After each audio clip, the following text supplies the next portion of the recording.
Alright guys, Lincoln 180 Weld-Pak, and it's having gun issues, or excuse me, gas issues.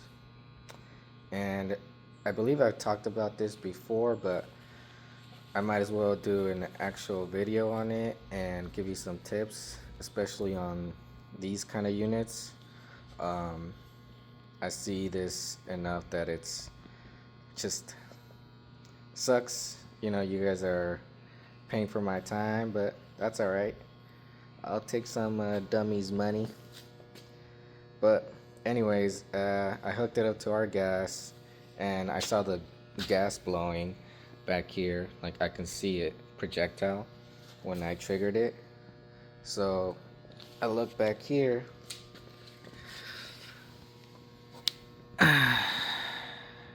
You can kind of see that part of the gun, this part right here, that it's not inserted all the way.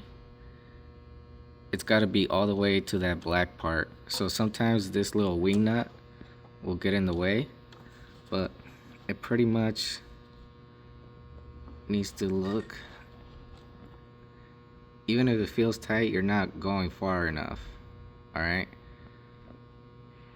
let me see. Let me get it. I'm gonna pause it real quick. There, you can see how it's all the way up to that black part.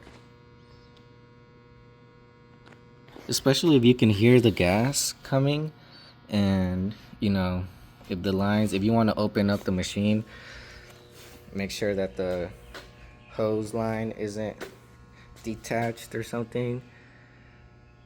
But if you can hear it, then, and you see that projectile, like I saw the projectile when I triggered it, like just blow out air. That's, it's going against the gun there, and it just wasn't inserted all the way. So that's a quick one. Just wanted to talk about. And like I said, you gotta use sometimes two hands.